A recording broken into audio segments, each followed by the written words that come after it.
So, what if I told you that trauma doesn't exist? That every single one of your problems is just an interpersonal relationship problem, and that your unhappiness is actually something you've chosen for yourself? I know, these are some challenging ideas, but they come from the international bestseller, The Courage to be Disliked.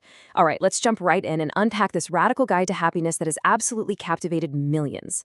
So this book, it's all about the psychological theories of Alfred Adler. Now, he was one of the three giants of psychology, right up there with Freud and Jung, but his ideas are so different, they can feel like they turn everything you thought you knew about yourself completely on its head. The book itself is written as a conversation between a philosopher and a pretty skeptical young man, and we're going to walk through some of its most powerful and mind-bending arguments. Okay, let's start with the book's most provocative claim. This is the one that just stops most people in their tracks. Adlerian psychology flat out denies the concept of trauma. It argues that no experience, no matter how awful, is in and of itself a cause of our success or our failure. Now, this is a huge challenge to the Freudian ideas that have really dominated our culture for so long. So how could this possibly be true? To really get our heads around this radical idea, we have to look at the fundamental difference between Adler and Freud. It's a complete shift in how you look at things, moving from etiology, which is the study of past causes, to teleology, the study of present goals. This right here breaks it down perfectly. On one side, you've got etiology, the Freudian view. It basically says your past causes your present.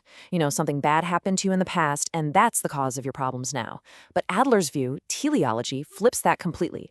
It says you aren't driven by your past, you are pulled forward by the goals you have right now. You're not just a product of what happened to you. You're the one who gives meaning to those experiences to serve a purpose in the present.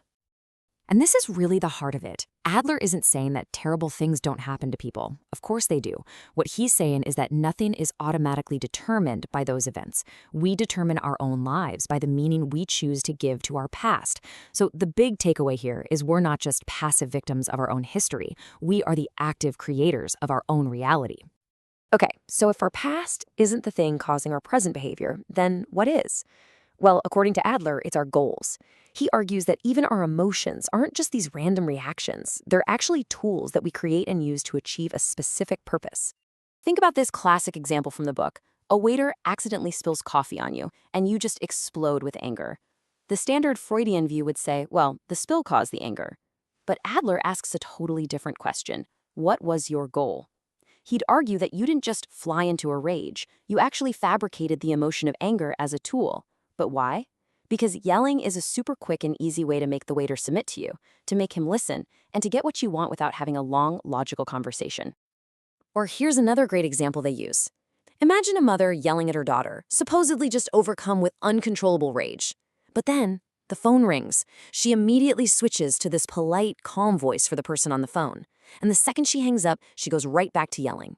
You see, her anger wasn't some uncontrollable force.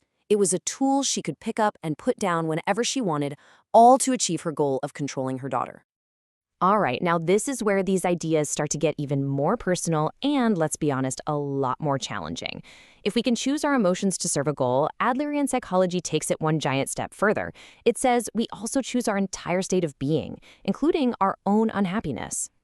So in Adlerian terms, your personality isn't something you're just born with. He calls it a lifestyle. This is your whole outlook, how you see the world, how you see yourself, everything. And here's the really wild part. Adler suggests that we unconsciously choose this lifestyle for ourselves when we're around 10 years old. We basically decide, okay, this is who I am, and this is how I'm going to live. And this is the million-dollar question, isn't it? If we get to choose our own lifestyle, why in the world would anyone pick one that's pessimistic or anxious or just plain unhappy? It sounds completely nuts. But from that goal-oriented perspective, there's a reason. There is a good or a benefit in choosing to be unhappy. It's because, and this is the paradox, choosing an unhappy lifestyle can actually feel safer. If you believe I'm not good enough, well, you have a perfect excuse not to apply for that dream job and risk getting rejected. If you think people will just hurt me, then you have a justification for not opening yourself up to new relationships. Staying where you are, even if you're miserable, is familiar. It's secure. Changing your whole lifestyle, on the other hand, that means stepping into the complete unknown, and that takes an incredible amount of courage. So where do all these goals, the goal to not get hurt, the goal to feel secure, where do they even come from? Adler has a really simple and, again, pretty radical answer. They all come from our relationships with other people. This is another one of Adler's foundational claims. Just think about it. He argues that if you were the only person in the entire universe, you wouldn't have any problems. Loneliness, feeling inferior, anxiety, these things can only exist when there are other people around. Our struggles, when you get right down to it, are all about how we connect or don't connect with others. And Adler makes this really important distinction between a healthy feeling of inferiority and a full-blown inferiority complex. See, a healthy feeling of inferiority is when you compare yourself now to your ideal self. It's that thought of, hey, I can be better, and that becomes a launch pad for growth. But an inferiority complex, that's when you compare yourself to other people and decide, well, I'm not as good as them, so there's no point in trying. It becomes an excuse to just give up. The solution, he says, is to change your worldview. The inferiority complex is born from seeing life as a competition. If that's how you see it, then everyone else's success feels like your failure. They're all your rivals.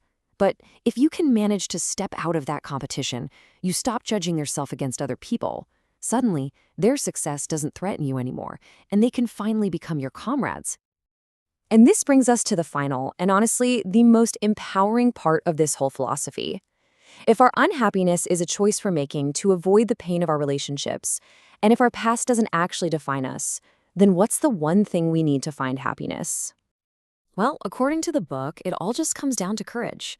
It's not that you don't have the ability or that your circumstances are just too hard. It's that you lack the courage. The courage to change your lifestyle. The courage to actually engage in relationships and risk getting hurt. The courage to be disliked by some people so you can live your own life. Really, it's the courage to be happy. Ultimately, this whole thing is a message of profound personal responsibility and freedom. Your life isn't predetermined by your past or by some kind of fate. Right here, right now, in this very moment, you are choosing how you live. You have the power to stop choosing that familiar misery and instead choose the courageous path toward happiness. And so, this entire philosophy lands on this one simple but totally life-altering question. We all have different starting points in life, right? Different equipment, as Adler puts it. But that's not what really matters. What matters is what we do with it, what meaning we give our experiences, what lifestyle we choose to live. So the real question is, what will you choose?